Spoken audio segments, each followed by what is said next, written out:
पहुंचे समाजवादी पार्टी के राष्ट्रीय अध्यक्ष अखिलेश यादव, संभल से विधायक इकबाल महमूद भी थे साथ। इसके अलावा समाजवादी पार्टी के कई बड़े नेता भी हेलीपैड पर थे मौजूद।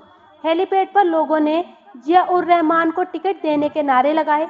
हेलीपैड से अखिलेश सीधे डॉक्टर शफीकुर रहमान के घर पहुंचे, जहां डॉक्टर शफीकुर रहमान वर्ग के पोते और कुंदरकी से विधायक जिया उर रहमान से मिलने पहुंचे। अखिलेश यादव ने डॉक्टर शफीकुर रहमान वर्ग की तारीफ करते हुए कहा कि वो एक साफ सुथरी छवि वाले नेता थे। अखिलेश यादव ने कहा कि डॉक्टर शफीकुर रहमान वर्ग हमेशा सही के साथ रहे। डॉक्टर शफीकुर रहमान वर्ग ने हमेशा जनता से जुड़ाव बनाए रखा। संभल से गठबंधन का उम्मीदवार कौन होगा, इस सवाल को अखिलेश टाल गए। अखिलेश यादव ने कहा कि समाजवादी संविधान बचाने की लड़ाई लड़ रही है। अखिलेश यादव ने कहा कि बीजेपी लोगों को शहरों का नाम बदलकर लोगों को उलझा रही है। उन्होंने कहा कि रोजगार देने के नाम पर बीजेपी के पास कुछ नहीं है।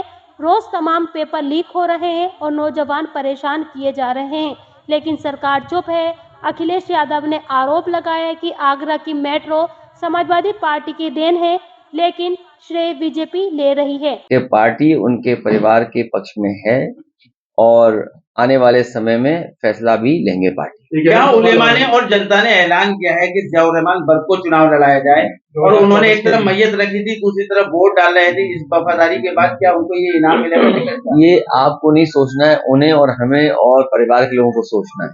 अखिलेश जी, एक अहम सवाल, मुसलमानों ने नेताजी पे भरोसा किया, पार्टी पे भी भरोसा किया, समाजवादी पे, और आप पर भी भरोसा किया। आपके लिए मुसलमानों का प्लान ऑफ एक्शन आगे का क्या है? सबसे बड़ी लड़ाई जो इस बार देश में होने जा रही है वो संविधान को बचाने की है। बाबा साहब भीमराव अम्बेडकर जी ने जो संविधान दिया है वो सबको बराबर का हक देता है, बराबर का सम्मान देता है। जिस तरह से कई मौकों पर हम लोगों ने कहा है कि कभी समुद्र मंथन हुआ था, इस बार संविधान मंथन होने जा रहा है। एक तरफ वो लोग होंगे जो देश की खूबसूरती रही है, हमारी आपकी गंगा जमुनी संस्कृति, भाईचारा, आपस में प्रेम, और दूसरी तरफ वो लोग हैं जो संविधान को नहीं मानते हैं। तो संविधान मानने वालों की और संविधान पर न चलने वालों के बीच में ये चुनाव होने जा रहा है, और हमें ये पूरा भरोसा है देश की जनता संविधान के साथ और संविधान बचाने वालों के साथ रहेगी। अखिलेश जी, इकबाल महमूद साहब और बर्ग फैमिली का 36वां आंकड़ा रहा, आज दिल जोड़ने के काम किए हैं आपने। देखिए, ये राजनीति में मैंने यही कहा कि देखिए बख्श साहब किस रास्ते से यहाँ पहुंचे हैं। राजनीति का हर पहलू उन्होंने देखा है, कहाँ शुरुआत हुई, कई बार किन्हीं परिस्थितियों की वजह से दूसरे दल में भी रहे, लेकिन नेताजी और समाजवादी पार्टी के पक्ष में हमेशा बने रहे। मेडिकल कॉलेज की सियासत में लगातार शहरों के नाम बदले जा रहे हैं और लखनऊ को नाम बदलने की तैयारी, लक्ष्मण को नाम रखा जा रहा है, क्या कहेंगे इसको? लोकसभा से देखिए, ये नाम बदलने से ज्यादा जरूरी है कि नौजवान को रोजगार दे दें, नौजवान को नौकरी दे दें। नाम बदलने से जनता को उलझाएं नहीं, पेपर लीक ना होने दें। सोचिए, हर पेपर लीक हो जाता है इनका, और लीक होने के बाद एक ही एजेंसी उसको जांच दे देते हैं। अभी जो हमारा एक पत्रकार साथी मेडिकल कॉलेज के बारे में पूछ रहा था, अभी सुना है कि केवल बिल्डिंग का उद्घाटन करने गए हैं, वो हॉस्पिटल का उद्घाटन नहीं है, वो बिल्डिंग का उद्घाटन है। हॉस्पिटल का मतलब यह है कि किसी व्यक्ति का इलाज होना शुरू हो जाए, बिस्तर हो, बेड हो, मेडिकल फैसिलिटीज हो, स्टाफ अपॉइंट हो जाए, ओटी चलने लगे, दवाइयां हो, वो बिल्डिंग का उद्घाटन करने गए। इसी तरह सुना है कि एक वर्चुअल उद्घाटन भी हुआ है आगरा में मेट्रो का। ये समाजवादियों की मेट्रो थी, ये कोई बीजेपी ने तो काम स्लो किया, रोका, बेमन पूरा किया है।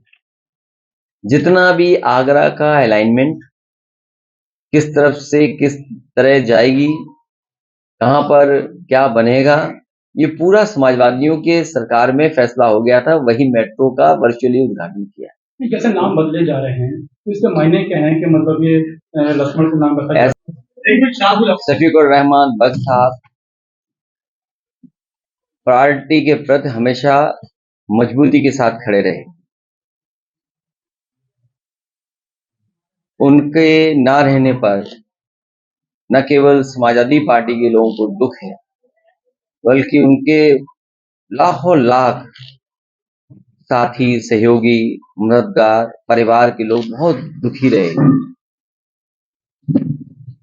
इंसान के जीवन में सबसे बड़ी बात है पहचान और सम्मान।